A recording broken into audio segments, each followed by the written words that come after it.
Makanya saya sering tantang, datangkan ulama Syafi'iyah satu saja yang mengatakan tahlilan hukumnya sunnah, datangkan. Yang mengatakan tahlilan hukumnya sunnah, datangkan.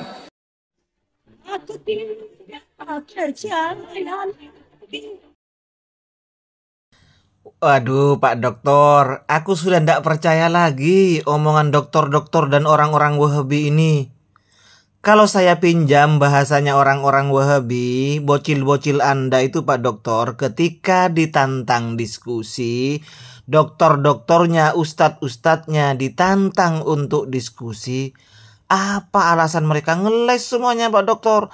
Kalau berani, datangi Dokter Khalid Basalamah, datangi Dr. Firanda kalau berani, jangan hanya kuar-kuar di FB.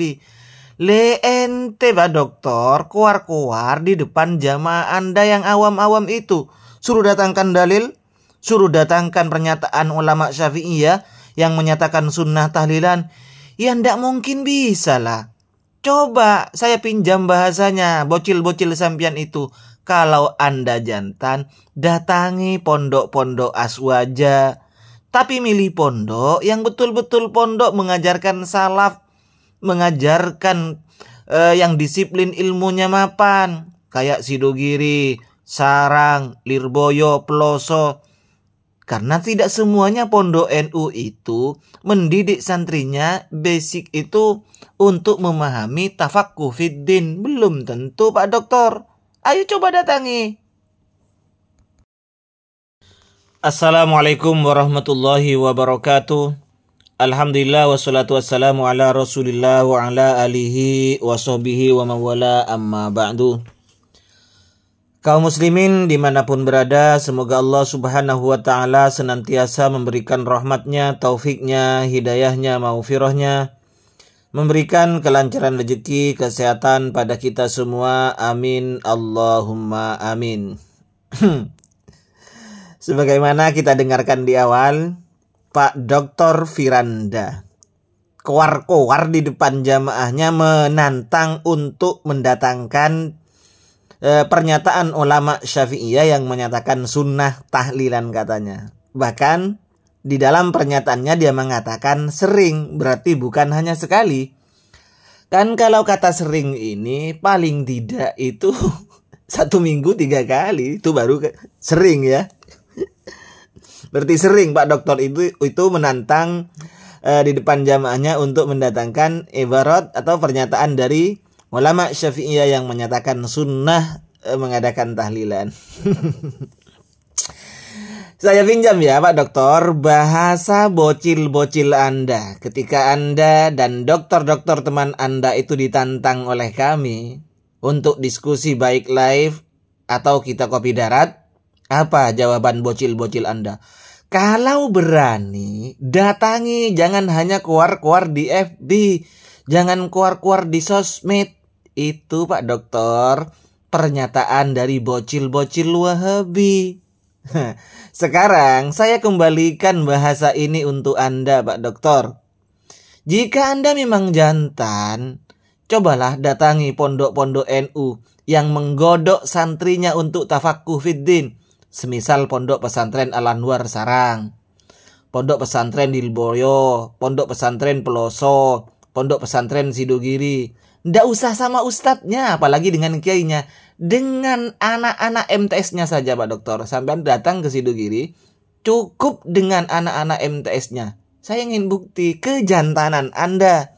Saya kembalikan bahasa mereka, bocil-bocil Anda terhadap Anda Pak Dokter ya. Kalau berani, jangan nantang, sering nantang di depan jamaah Anda. Datangi dong kalau jantan pondok-pondok aswaja. Diajak untuk diskusi live, diajak untuk kopi darat dengan para YouTuber-YouTuber aswaja. Nggak ada yang mau. Dokter-dokter teman-teman Anda ini Pak Dokter. Padahal sekarang media kan sudah lengkap Pak Dokter. Jadi kalau memang merasa Zainal Abidin, Khalid Basalamah, Syafiq Riza Basalamah termasuk Anda ketika disalahkan oleh orang-orang aswaja, dianggap pembohong, dianggap ini. Kalau Anda memang jantan, tidak berbohong, maju dong. Kalau ditantang seperti ini, bocil-bocilnya bilang nggak level lah. Kalau berani datangilah. Aduh, kebanyakan ngeles. Kalau memang merasa benar, bantah. Tanggapi tantangan orang-orang Aswaja ini untuk membuktikan kalian itu tidak berbohong, paham? Ya. Kalau kalian ditantang tapi diam, ini kan sama halnya dengan orang-orang Jawa itu bilang, cewek itu Pak Dokter, kalau ditanya kamu mau ndak seperti ini, mau ndak? Kalau diam berarti iya. Nah, kalau seperti ini berarti orang-orang Wahabi kalau dituduh dokter-dokternya ini sebagai dokter pembohong misalnya, tapi diam, ditantang diskusi ndak mau, ndak menjawab, bahkan bocil-bocilnya yang disuruh menjawab.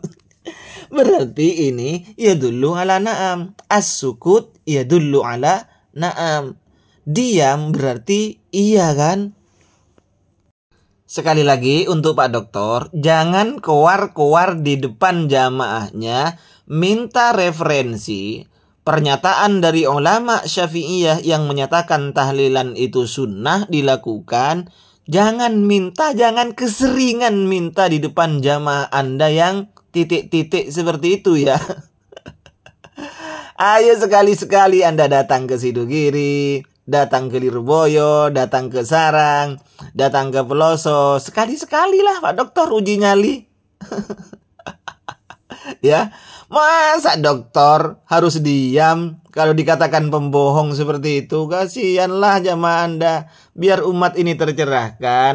Kan ini keseringan kan teman-teman Anda itu bawa-bawa ulama Syafi'iyah, termasuk Pak Dokter sendiri, mengatakan tidak ada bahwa yang dimaksud bid'ah hasanah oleh ulama Syafi'iyah ini adalah masalah sarana bukan ritual. Termasuk salaman setelah sholat oleh Izzuddin bin Abdis Salam ini dianggap sebagai bid'ah. Jangan keseringan berbohong Pak Dokter. Ya, termasuk Zainal Abidin, Imam Nawawi katanya membid'ahkan mengusap wajah setelah sholat dan setelah berdoa. Terus Anda juga mengatakan, Anda juga ini, saya dapat videonya Anda juga menyatakan bahwa Al-Hafidh Ibnu Hajar Al-Asqalani ini membid'ahkan imsak terjadi yang dikerjakan di Indonesia ini, termasuk dengan Zainal Abidin. Kalau Anda Pak Dokter dengan Zainal Abidin merasa tidak berbohong, ayo lo sanggupi permintaan kami untuk diskusi. Boleh dengan kami, Kusani Oye atau Ra'adi atau Razaini, atau silakan pilihlah Anda salah satu di antara kami. Atau ayo kita sama-sama Anda buat tim dokter profesornya Wahabi itu, kumpulkan semua. Kami juga akan maju Pak Dokter. Gitu, kita buktikan loh bahwa Anda itu tidak berbohong. Kita buktikan bahwa kelompok Anda itu betul-betul tidak berbohong. Ayo, jangan hanya keluar-keluar di depan jamaahnya. Ya, saya kembalikan kata-kata ini. Kata-kata ini berasal dari jamaah bocil-bocil Anda Pak Dokter.